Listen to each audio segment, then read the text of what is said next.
966. Joining us now on the 966 to talk about President Biden's recent visit to Jeddah, Saudi Arabia, is Hussein Ibish, a weekly columnist for Bloomberg and the UAE-based publication The National, and a senior resident scholar at the Arab Gulf States Institute in Washington. Hussein, thank you so much for joining us today on the 966. Oh, it's great to be here. Thank you so much for inviting me. Hussein, it really is nice to have you here. We've been a big fan of yours. As I mentioned, we were discussing, chatting previously, and our Saudi U.S. Weekly review, our Saudi review, both the week and the weekend, we frequently cite your analysis, and I find it often and regularly and consistently enlightening, which we appreciate.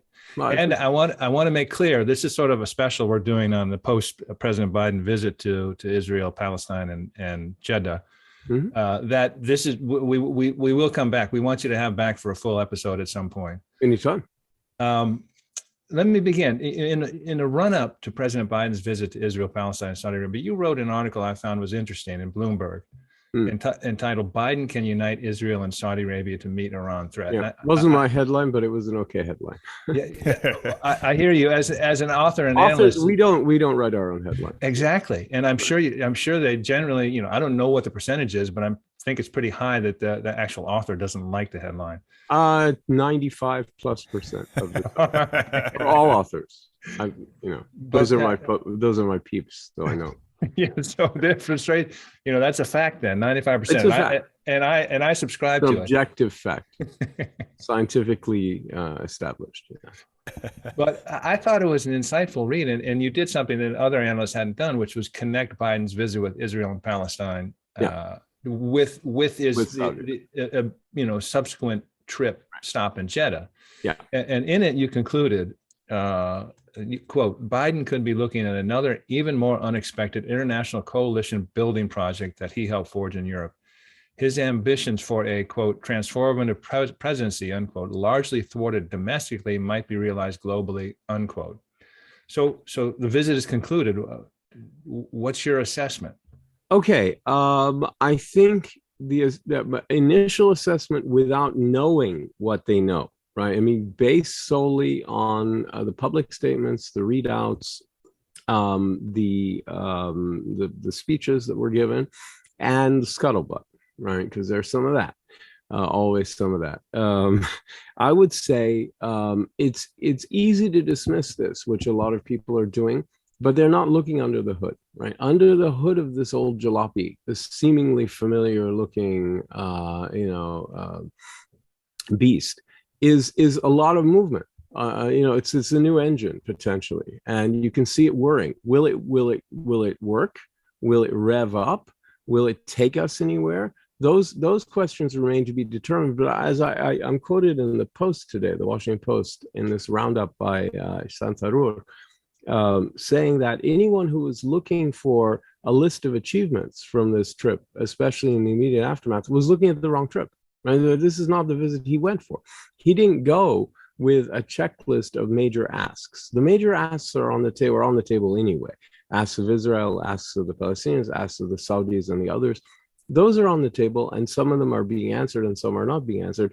In my view, the trip was mainly to solidify bilateral relations and enter into them an element of multilateral dialogue to start to explore and sow the bedrock for that doesn't make any sense. Sow the seeds of a potential more integrated pro-US camp and contra-Iranian camp in the region. And also to try to fend off in the long run the growth of undue influence by China in these traditionally pro-American countries, right? The question, of course, would be, how do you do? And the answer is he didn't get a no.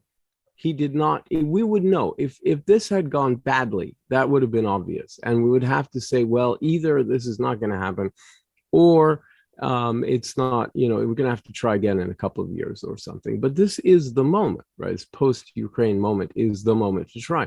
He wasn't ever going to get a resounding yes. It's impossible. I think I stated clearly in the Bloomberg piece you just quoted from, which is one of the better of my pre-trip pieces, I think, I said, there isn't going to be a sudden turn of re-embrace and regain trust in the United States. That is as there was in Europe, right?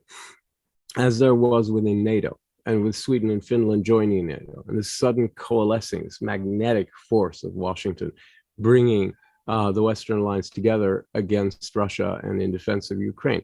That's not going to happen in the Middle East. This is simply not the way these countries roll. It's not the way the region is set up now or has ever been set up. And there's a different level of mistrust and doubt mutually between the United States on the one hand and its various partners on the other hand.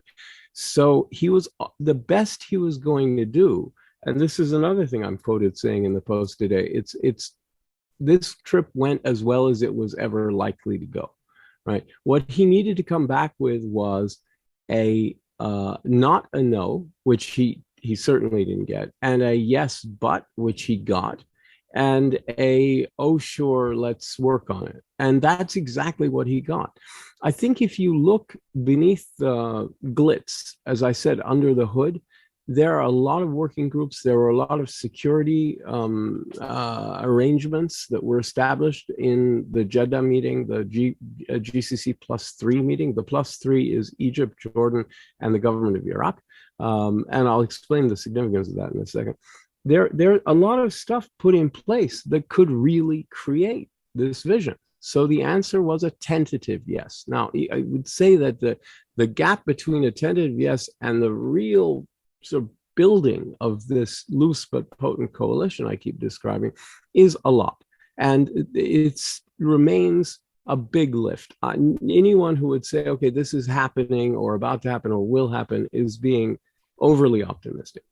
But I think what you have in place is everything needed to make it happen, or almost everything needed to make it happen, especially given the groups that were set up in the Jeddah summit, the security groups. The people are not, they're dismissing Biden's discussion of the linking of the electrical grid in southern Iraq with that of the Gulf. It is supremely important, right?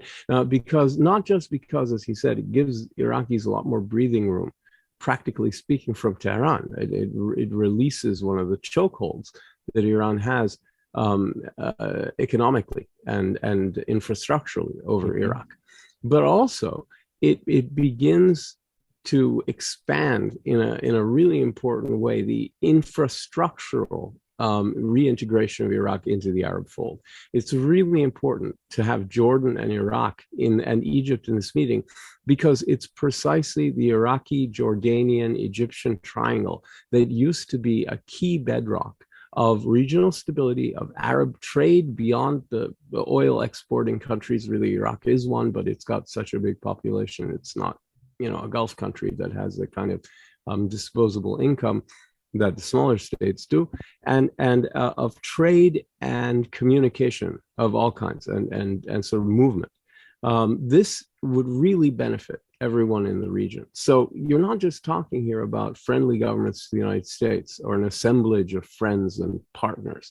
You're talking about meeting the GCC with its resources up with this former triangle of Egypt, Jordan, and Iraq that could be extremely potent as part of a stabilizing force in the region. And it has to do with investment and hard infrastructure, right? I couldn't agree more. And one of the things we, in our review today, the Sustic review today, we always do a quoted. Yeah. And I very specifically put in one thing.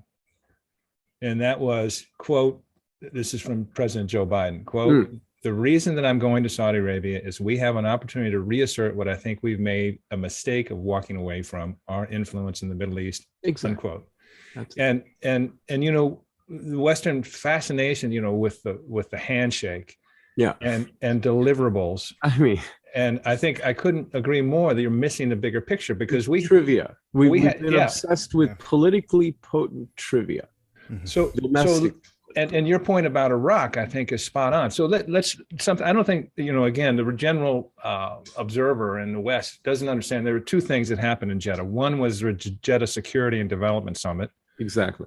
With that group you mentioned, which is GCC states, plus Iraq, Egypt, and Jordan, and they had a meeting, and then there was a meeting, bilateral meeting with Saudi Arabia and the U.S. Let's take a look quickly at that Jeddah Security and Development Summit, because I agree with you that Iraq aspect was important, and also, and to use a tried and true analogy, it clearly was not a home run. Right. It wasn't intended to be a home run, as you point out specifically. It wasn't swinging for the benches. No. Also, but there was no opportunity for it to be a home run. That's correct. But it was a series of singles, and as you say, there are men on base, which might ultimately end up in a win. But a good metaphor. Let's look at that Jeddah Security and Development Summit, and the White House did a fact sheet. Right, a good fact sheet. I liked it. Well, we included all of them. They did a whole series of things, and I thought I know. I sent them to my colleagues. There were like 20 of them.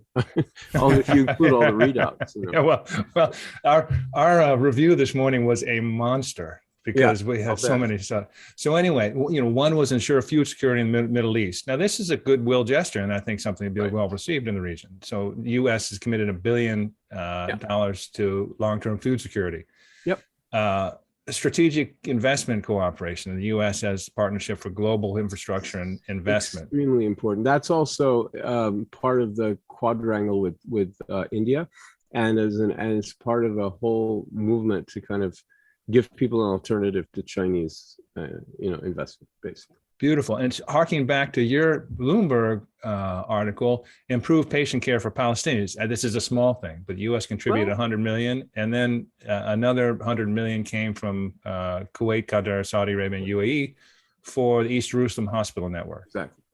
Again, something will play well in the region and will reflect on a broadened understanding of what matters to those in the region. What you spoke about, and I agree, is exceptionally important. Iraq's energy integration with the GCC and Jordan.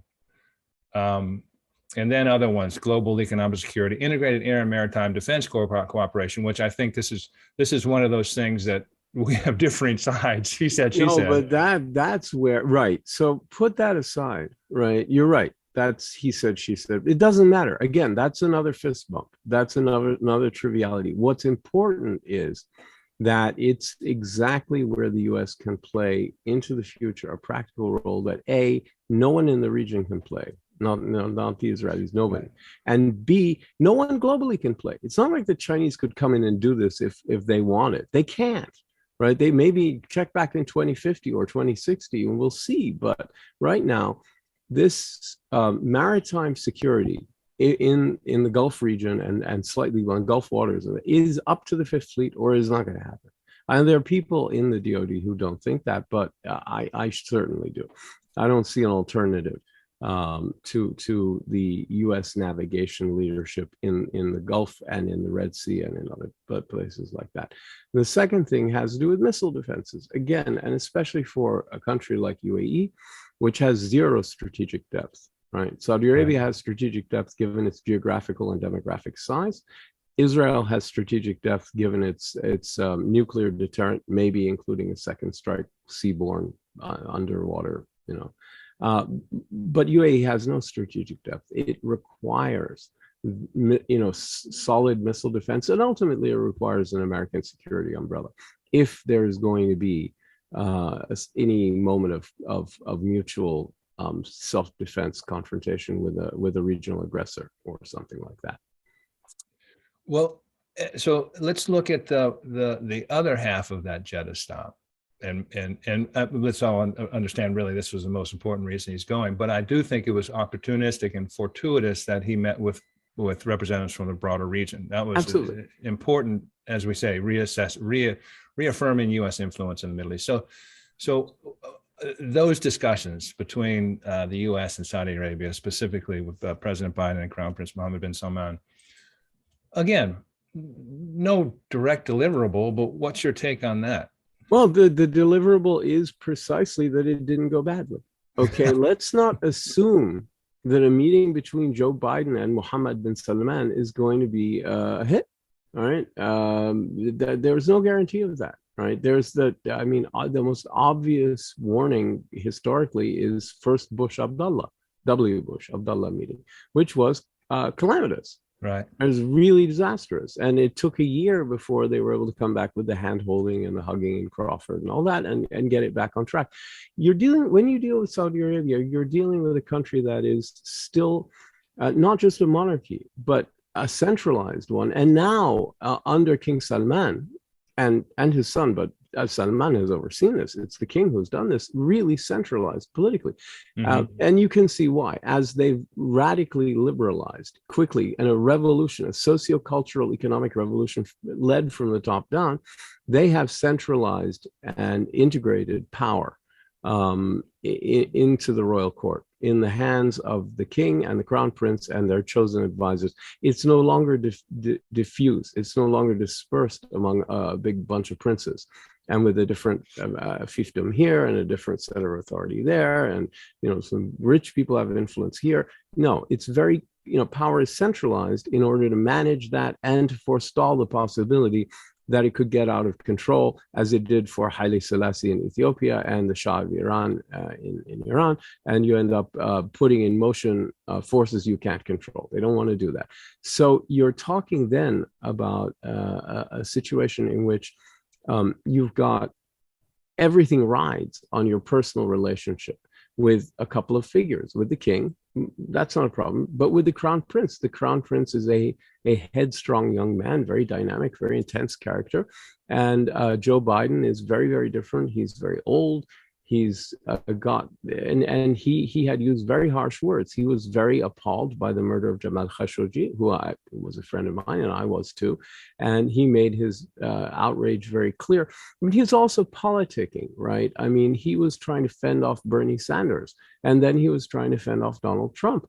And he had to play to the left wing of the Democratic Party to keep it in line and voice the anger, not just of the Democratic left, but all Democrats and a lot of Republicans about the murder and about other things. It's complicated how the Democrats talk themselves into making Saudi Arabia, public enemy number one during the Trump era. But it begins obviously with the mutual enthusiastic embrace between Trump and the regime in Saudi Arabia, right? And that annoyed Democrats, and there was really no coming back. It piles on the Yemen war, the Khashoggi murder, the various incarcerations, and you get this sense of Democrats feeling that Saudi Arabia is Trump's mistake, right? And so of course it's an 80-year alliance. It's not Trump's anything. This is just garbage. But if you say it enough, you'll start to believe it. And so I think that happened. So it was really important for Biden to turn the page, right? And on the other hand, I think it could have gone badly in a way people didn't anticipate, which is Biden was denying it on the tarmac, but he was always gonna have to meet with Mohammed bin Salman on the 15th, and that was very clear. But the nature of the meeting wasn't clear. So there was no doubt from the American and Saudi press releases beforehand that the president would meet with the king. That's head of state meeting head of state. And our president is both head of state and head of government. Now, I would say, people struggle to find the right term for Mohammed bin Salman's role in Saudi Arabia. I think head of government is the best term, actually. I think he's the head of government. He's not the head of state. When the king really wants something, he still gets it. He's not non compos mentis. He's with it. He occasionally intervenes, but, he's like King Lear. He doesn't want, in the first scene, he doesn't want to, he wants to, crawl gracefully towards death, or however he put it. I mean, he wants someone else to do the work, right? So that's fine. Day-to-day ruler is, de facto ruler is wrong, but day-to-day ruler is okay. I think head of government's what he really is. So I think the second phase of the meeting was conceptualized by the Saudis as head of government to head of government, right? And policy conversation. If Biden had gone into that second phase of the meeting, not wanting to talk about policy with MBS and wanting to cut it short and saying, I did my handshake, fist bump, whatever. We had our photo op. It's done. I'm with you. It's over. Fine. You're rehabilitated in the eyes of USG, if not in the eyes of US public. And that's the last one because you already, patched up with Turkey. So that was second to last. So now you're back. Okay. That's it. I'm leaving. I got work to do. If he'd done that, it could have been that the crown prince would have said, hey, wait a minute. I'm not getting my due deference as head of government here. I have a bunch of files. I have an agenda. Where are you going? And get all annoyed. Or there were ways he could have behaved that could have annoyed the president, who can be prickly. Not as much as a headstrong young man, but he has his prickly side. We've seen it. Sure. So it could have gone badly, and it didn't. And that's the big takeaway. It went well. It really went well. The blowback here in the United States, it's a very good example of something that's really a Washington issue, right? I mean, there's no way people around the country are even aware that Biden went to the Middle East or what he did or who he met with. It's limited constituencies that care about, that know that Lapid is the interim president of Israel, that know that Biden met with him, that care what he said. Ditto with Saudi Arabia. And it's a one morning story in the news cycle. So that doesn't mean it's not a big deal for Biden. It is, because it managing it properly makes all this other work easier. And there will be efforts by left-wing Democrats and by Republicans to block anything he wants to do in terms of, say, resuming arms sales to Saudi Arabia or other major steps forward in coalition building, right? If you want to supplant the Chinese and say, well, wait a minute, the missile stuff is one thing, but you're now going to jointly manufacture those drones. No. How about our drones, right? Why would you do that? Come back to us, and Congress could impede that. So the politics do actually interfere. I've got a sort of a philosophical question and then a fairly specific question. Yes, this trip was fraught with all sorts of baggage, from the handshake, but also it sort of, and I think it's important that this relationship was, reset and restarted without doubt after, as you said, essentially a silly season comment by, during the presidential elections by President Biden.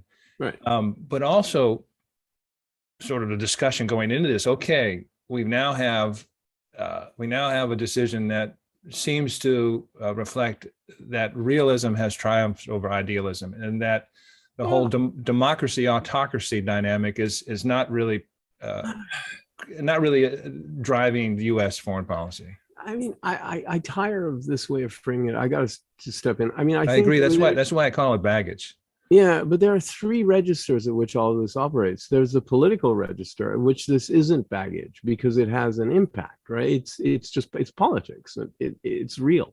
There's another register, which is policy, right? Which is conflicts with politics all the time. And you've just been explaining how, right? And there's a third register, which is national interest. And getting policy to align with national interest is very tough. And then getting that outcome to align with politics is really a tough sell. So it's a three-dimensional chessboard here that these proper leaders have to navigate. That's a really interesting context that you provide. So I mean, you can one outcome irrefutably with the Biden visit is to get policy to align with national interest, at least. Right. The rest we can't, that's what I think has happened. Right. And that's critical. And that's something right. We beat the drum here a lot on. But all right, so let me go to the specific. So it wasn't the case before, right? In other words, if you roll it back, say 4 months ago, between the inauguration and say 3 months ago, when this visit started coming up, you have policy not aligned with national interests because what you're getting is Biden giving all these sort of steps to prove that he was serious about enacting a price for Khashoggi's murder, from the snubbing of MBS to the releasing of the CIA report, which I think was a good idea, by the way, to the sanctions and visa restrictions and all these things designed to send a message that actually were not really diplomacy as such, but more kind of a melding of politics and diplomacy. Maybe it was necessary to get over the hump to the next phase, but was characterized on the other side by Saudi Arabia doing a lot of stuff that the United States was asking it to do without getting public acknowledgement. And that was a messaging failure for Biden. I have a piece coming out, I think tomorrow, about Biden's chronic messaging blunders, which I think are his biggest failing.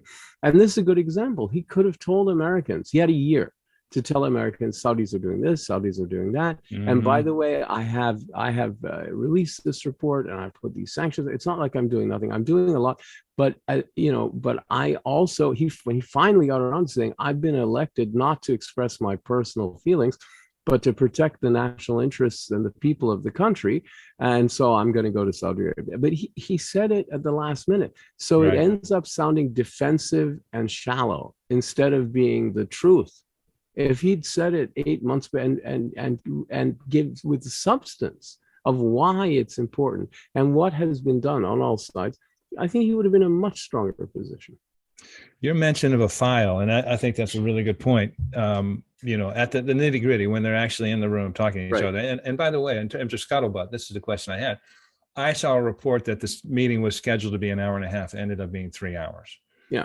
I don't know if that's accurate. I've heard it too. I've heard that it was longer than it was supposed to be. But one of the questions we always have here at the 966 is can we move past the strict energy security discussion and let's get into what Saudi Arabia is trying to do. And one of the on the readout, and I'm referring really to something you alluded to, and I think I couldn't agree more, is that so they came out with things that political things like the truce and that sort of thing with Yemen, but they also came out with a new bilateral framework on 5G and 6G. They came out with new cooperation on energy security. That's more China stuff, by the way. Yeah, exactly. But a bilateral framework on clean energy cooperation, cybersecurity cooperation, space exploration cooperation, public health cooperation. These are really serious things that don't get that's what I meant by under the hood. Yeah, exactly. But go ahead. But this is what we've been talking about. Meeting them where they are, and instead of excluding ourselves from these processes and these changes, introducing ourselves and integrating and being a partner. There you go.